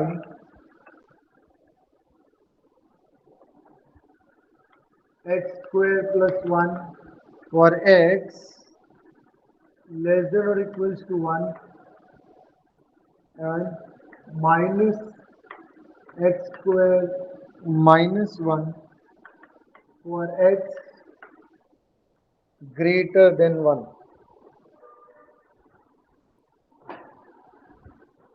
So x greater than 1 can be denoted by x tends to 1 plus. Similarly, x tends to 1 can be denoted by, okay, x tends to 1 minus. If you remember, I had written something left hand side limit, right hand side limit. Okay, so greater than 1 which means I'm coming from right hand side to the left hand side, hence can be denoted by 1 plus. Less than 1, so there is 1 on the number line and I'm coming from the left hand side. And therefore I can denote it by 1 minus just to make sense out of that. It doesn't mean you have to put negative or positive. And now I can therefore denote it as, okay, my LHL is equals to limit of x tends to 1 minus f of x. So therefore I can write it as limit of x tends to 1 minus. 1 minus means less than 1. So when it is less than 1, what is the function x square plus 1? So instead of f of x, I write x square plus 1. Okay, and I will remove this sign so that we don't get confused as minus 1 and plus 1. So here minus 1 was only written to make sense of f of x. So I have made sense of f of x and therefore I have removed this one.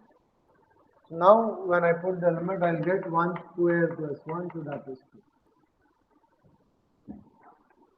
Right hand side limit can be written as limit of x tends to 1 plus f of x. So I will write limit of x tends to 1.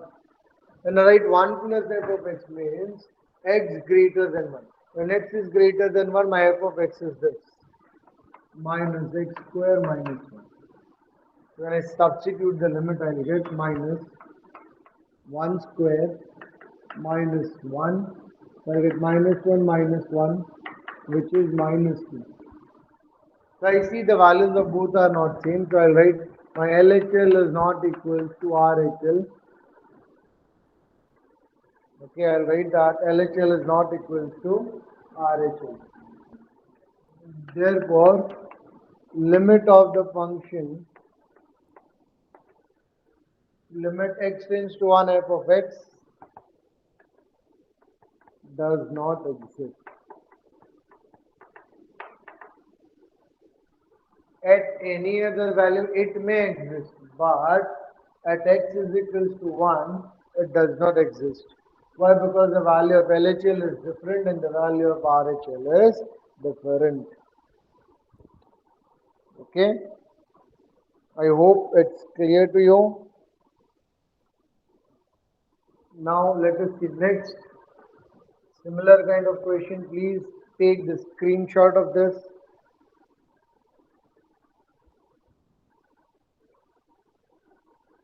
Everyone has taken the screenshot. Okay then, let's see next kind of numerical.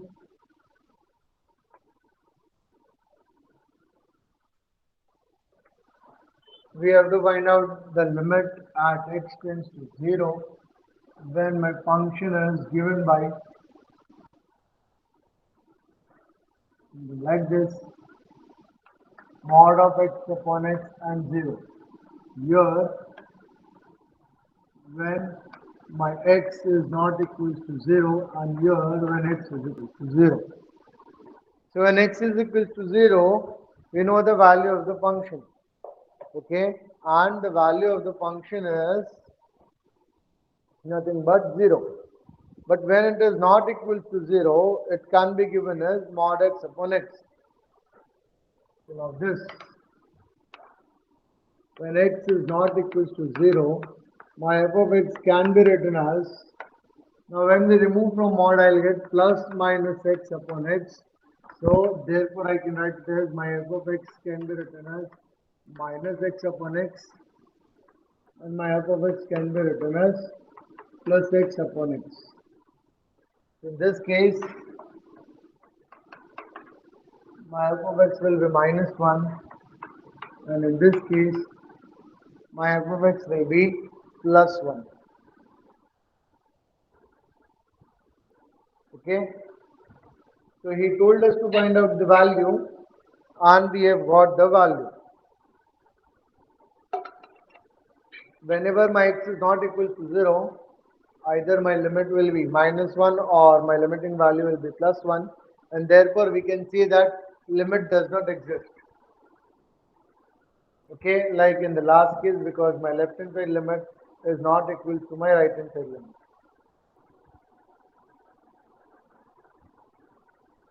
Let's see one more numerical of this type.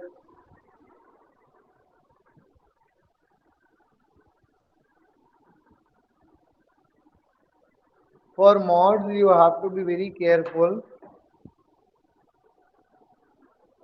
Next,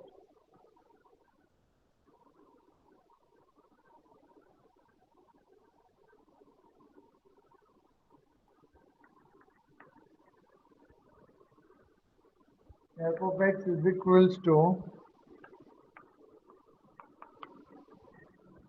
a plus bx when my x is less than 1, the value is 4, when my x is equals to 1, and it is b minus ax when x is greater than 1. Then find relation between a and b.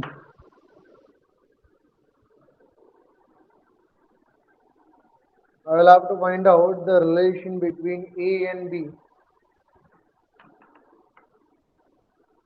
Okay, if my left hand side limit is equal to right hand side limit. It is saying that my limit of x tends to, okay, 1 plus is equal case, I will have to find out the relation. So first I will have to find out the limit, my LHL. So when I write LHL, it means nothing but limit of x tends to 1 minus, since everything is in terms of 1, so I write 1 minus f of x. So this will be nothing but limit of x tends to 1. When I say 1 minus, means less than 1. So my function will be a plus bx. So I'll get my left hand side limit is equals to, when I put x is equals to 1, I'll get a plus b into 1, that is a plus b. My RHL will be limit of x tends to 1 plus f of x. So when I write 1 plus f of x means,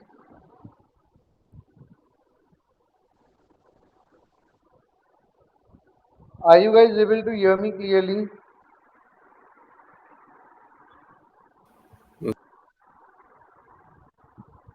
Okay. So when I write limit of x tends to 1 plus, now are you able to see?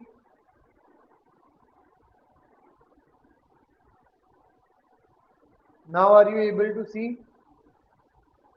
Still no? Okay. Just a minute. I'll end the call and rejoin again. Okay, I'll rejoin again.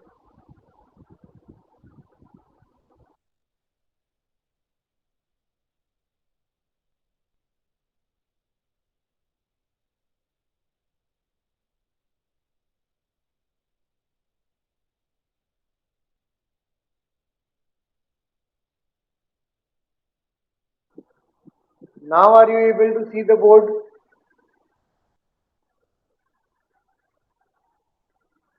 Okay. There was an internet problem, or broadband stopped working suddenly. So I had to, okay, so I had to rejoin from my mobile data, and that is why it happened. Okay, so I can write right hand side limit is equals to limit of x tends to 1 plus f of x. So when I say 1 plus f of x, f of x means x greater than 1. When my x is greater than 1, then my function will be b minus x. So I'll write b minus ax. So when I put the value of x, so I'll get right hand side limit is equals to b minus x. And the question is saying my left hand side limit is equal to right hand side limit, and therefore I will write LHL is equals to RHL. The value of LHL is a plus b, whereas value of RHL is b minus a. So my b and b is getting cancelled, and my this is becoming 2a is equal to 0. Therefore I'll get a is equal to 0. Okay.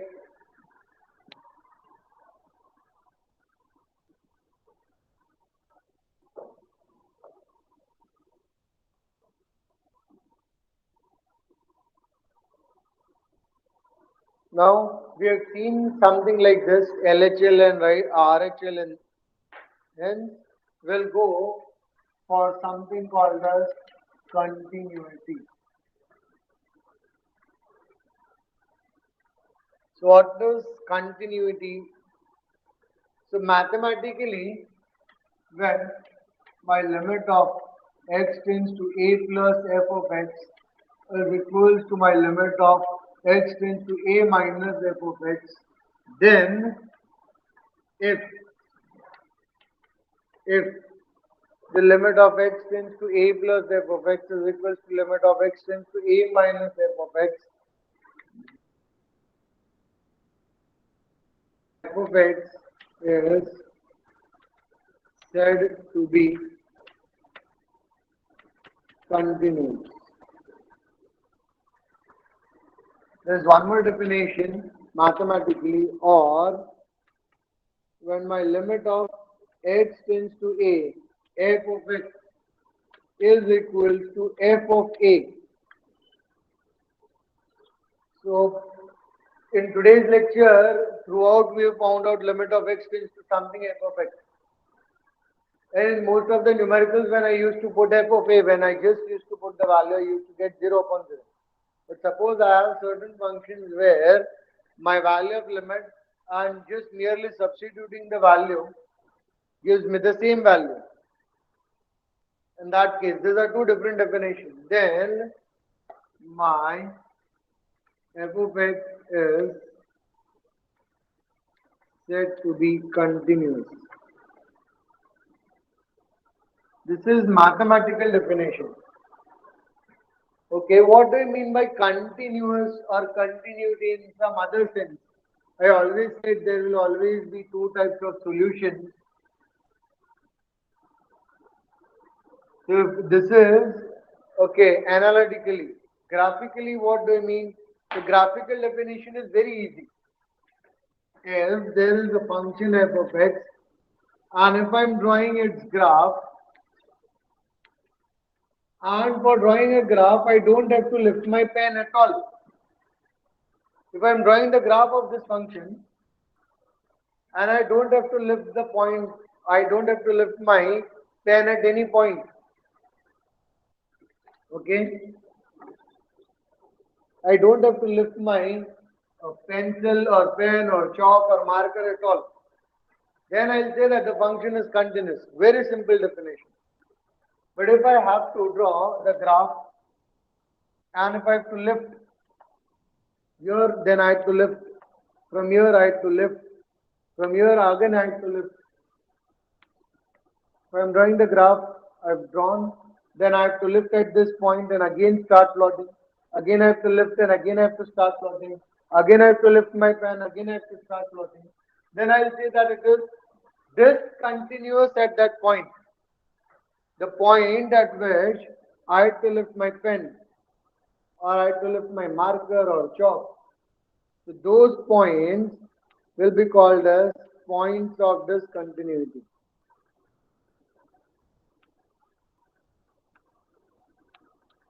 So at that point, my function is discontinuous.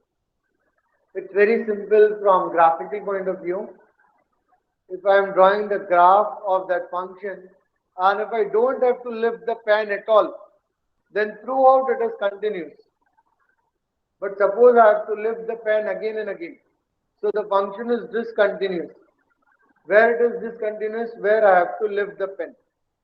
In this sense, this definition becomes very simple. But to solve the numericals, we have to use this mathematical definition.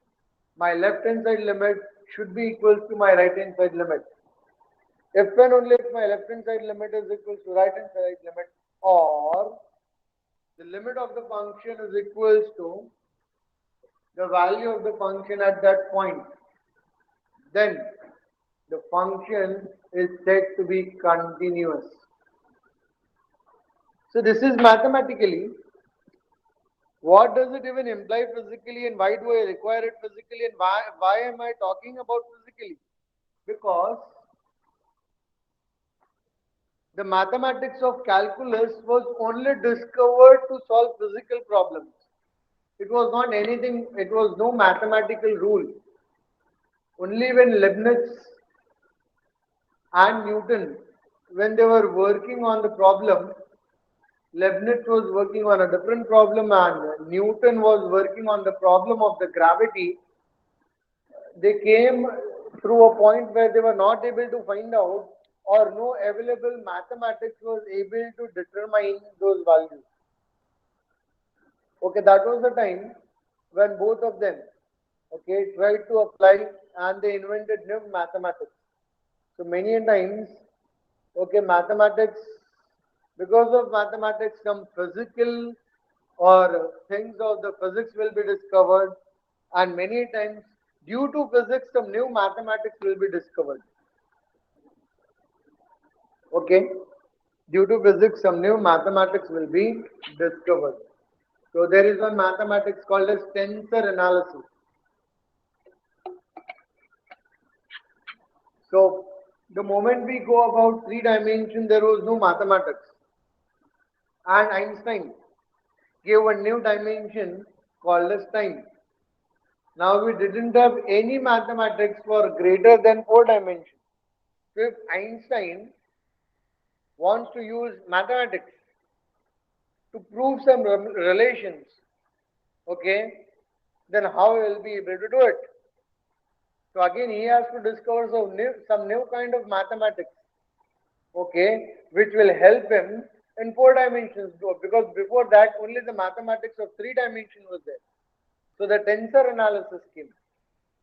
So many times, because of physics, some new mathematics will get developed, and many times, because of mathematics, we'll be able to derive the things of the physics. So both math and physics go hand in hand. First thing. Second thing, always remember this. This is the golden statement and a very, very, very huge statement. Okay, from the context of understanding. What is that? Math is the language of physics, which means if you're not understanding mathematics, you're not understanding physics either. Why? Because physics will always use math for explaining something. And if you're not understanding math, 101% you understand that you are biating physics, you are not understanding physics. So when I'm saying continuity, okay, entire thing about calculus, the calculus was derived for physics only. So whenever I'm learning some new thing in calculus, it should have some relation with physics. And if you're not just trying to find out its relation with physics, and you're just like when you're being stupid and you're just solving and getting something, that result is of no use. Because the entire calculus was developed to solve the problems of physics. So your entire engineering, the entire field of engineering is just a field which has come out of physics. There are many streams which have come out of the physics. Engineering is just one of them. Okay, astrophysics, okay, astronomy, spectroscopy. There are many, many fields which have come out of physics, and engineering is only just one out of them. So if you are not understanding calculus, okay, you are not understanding physics and you are not understanding engineering, be very sure of that. Only don't just go on, okay, doing that stupidity of doing just numericals. Okay, just try to understand, okay, the physics behind the mathematics whenever we are doing calculus. For all of the mathematics, we are just doing numericals, that's fine. From my side it is not fine, but from your side it's still fine. So what even does continuity mean? So when we come into physics, we come with a concept called as continuum. Till date, whatever things you have derived in your physics, whatever formula you have learned in your physics, whatever formula wherever you have applied, you've always considered the medium to be continuum. Means continuity, which means continuous.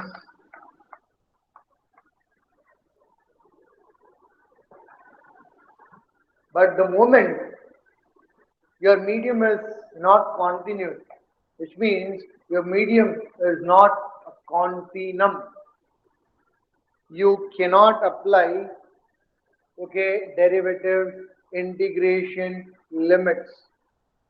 You will have to look for some other kind of mathematics to solve your problem. Because whatever you have derived till date and whatever you will derive for your entire life of your 12th standard, till your 12th standard, and the major portion or the 99% of your engineering will always consider things to be continuum, but every time it is not so. In your engineering, especially in mechanical engineering, when you come, and in aerospace, this is the major portion. Will come across gas dynamics or supersonic.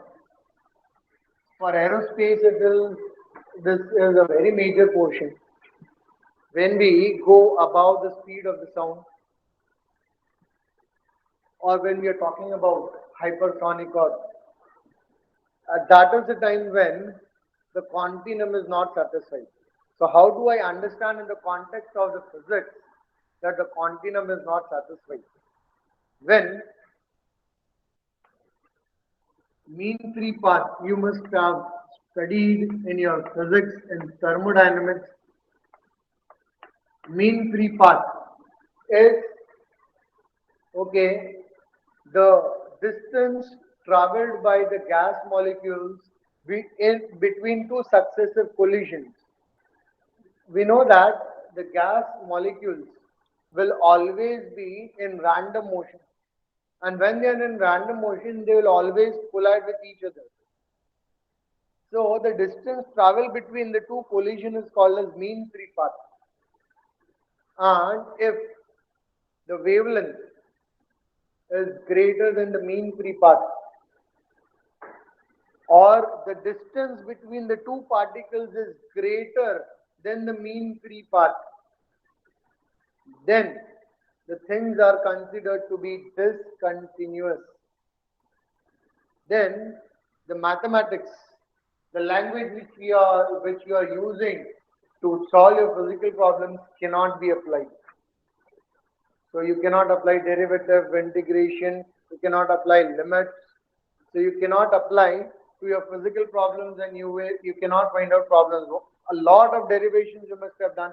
Consider elemental length, and then you must have derived a lot of things in your 12th standard in your physics. A lot of derivations. So whatever derivations you have derived, and through that, using that elemental thing, you must have proved many laws. All those laws does not apply now.